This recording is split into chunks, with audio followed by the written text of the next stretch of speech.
क्या द्वारिका सच में समुद्र में समा गई थी, या फिर ये सिर्फ एक पौराणिक कथा है? सच जानने के लिए अंत तक जरूर देखिए, क्योंकि जो राज सामने आएंगे वो आपको हैरान कर देंगे।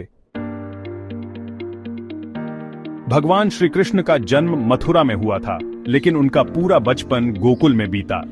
जब कंस ने युद्ध का निमंत्रण भेजा तो श्री कृष्ण को मथुरा लौटना पड़ा। कंस का वध करने के बाद श्री कृष्ण ने सभी यदुवंशियों के साथ मिलकर एक नई नगरी बसाई, द्वारिका। कहते हैं ये नगरी इतनी भव्य थी कि इसके महल सोने और रत्नों से जड़े थे, सड़कों पर मोतियों की चमक बिखरी रहती थी और इसकी सुंदरता की मिसालें दी जाती थीं। लेकिन फिर सब कुछ खत्म हो गया। महाभारत युद्ध के 36 साल बाद द्वारिका नगरी समुद्र में समा गई। पर सवाल यह उठता है, आखिर क्यों? क्या यह प्रकृति का कहर था या फिर किसी श्राप का असर? सालों बाद वैज्ञानिकों ने गुजरात के समुद्र के नीचे एक विशालकाय नगरी के अवशेष खोजे।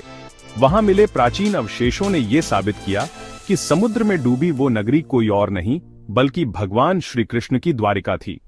लेकिन दोस्तों, इस कहानी में सिर्फ रहस्य नहीं, बल्कि इसमें बदले, श्राप और विनाश की एक भयंकर गाथा छिपी हुई है। जब महाभारत का युद्ध समाप्त हुआ, श्री कृष्ण ने हस्तिनापुर का राज्य पांडवों को सौंप दिया और द्वारिका लौट गए। लेकिन उनके लौटने के बाद कुछ ऐसा हुआ जिसने इस पवित्र नगरी का अंत लिख दिया। कहते हैं इसके पीछे दो बड़े कारण थे।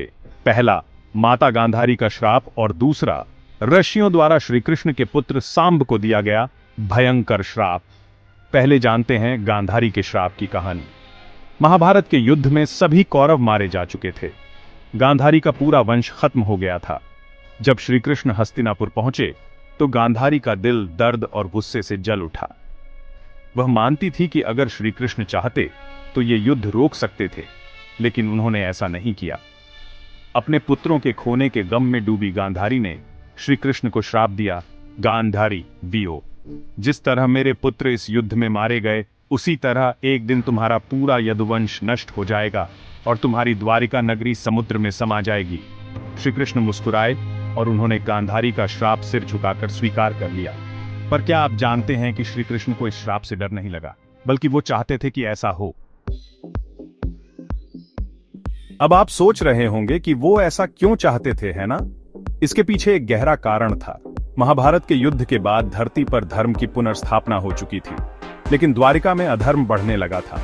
वहां के लोग ऐशो आराम में डूबे हुए थे। शराब और भोग विलास उनके जीवन का हिस्सा बन चुका था। श्री कृष्ण समझ चुके थे कि उनका उद्देश्य पूरा हो चुका है और अब समय आ गया है कि वो इस धरती को छोड़ दें। लेकिन कहानी यहां खत्म नहीं होती। इसके बाद हुआ दूसरा श्राप, जिसने द्वारिका के विनाश पर मुहर लगा दी। श्री कृष्ण के पुत्र सांब और उनके मित्रों ने एक बार ऋषि विश्वामित्र, कश्यप और दुर्वासा के साथ मजाक करने की ठानी। सांब ने एक स्त्री का वेश धारण किया और अपने पेट पर कपड़ा बांधकर गर्भवती स्त्री का रूप ले लिया। फिर वो ऋषियों के पास जाकर बोले, सैम्बी वियो, महाराज बताइए मेरे गर्भ से क्या जन्म लेगा? ऋषि उनकी शरारत समझ गए और गुस्से में उन्होंने श्राप दिया, ऋषि वियो, इस गर्भ से एक ऐसा मूसल जन्म लेगा जो तुम्हारे पूरे यदुवंश का नाश कर देगा। अगले ही दिन सांब के पेट से लोहे का एक मूसल प्रकट हुआ। श्री कृष्ण ने आदेश दिया कि इसे पीसकर समुद्र में फेंक दिया जाए, लेकिन उसकी बची हुई एक कीली किनारे पर रह गई और वो कीली ही आखिरकार श्री कृष्ण के अंत का कारण बनी। अब कहानी अपने अंतिम मोड़ पर थी। द्वारिका के लोग आपस में लड़ने लगे। अधर्म और विनाश का नंगा नाच शुरू हो गया। जब द्वारिका पूरी तरह अराजकता में डूब गई, तब श्री कृष्ण ने अर्जुन को संदेश भेजा, श्री कृष्णा वियो, द्वारिका पर विनाश का साया मंडरा रहा है। इसे छोड़कर बाकी लोगों को किसी सुरक्षित स्थान पर ले जाओ। अर्जुन द्वारिका पहुंचे, लेकिन तब तक बहुत देर हो चुकी थी। द्वारिका के लोग आपस में लड़ लड़कर एक दूसरे का संहार कर चुके थे। श्री कृष्ण के भाई बलराम ने समुद्र के किनारे बैठकर समाधि ले ली और प्राण त्याग दिए। और फिर वो दिन आया जब श्री कृष्ण भी अपना शरीर त्यागने के लिए तैयार हो गए।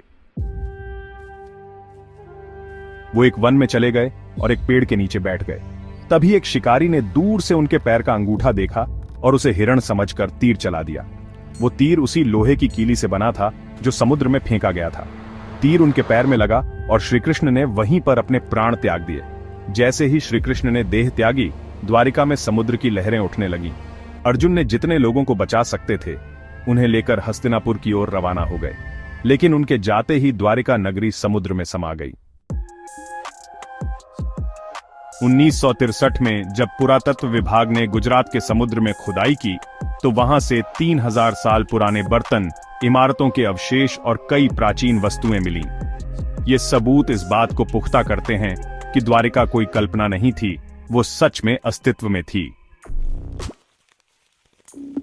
तो दोस्तों, क्या ये सब सिर्फ पौराणिक कहानियां हैं या फिर सच में श्री कृष्ण की नगरी समुद्र में समा गई थी? क्या ये सब माता गांधारी और ऋषियों के श्राप का नतीजा था या फिर प्रकृति का कोई अकल्पनीय चमत्कार? आपका क्या मानना है? नीचे कमेंट करके हमें जरूर बताएं।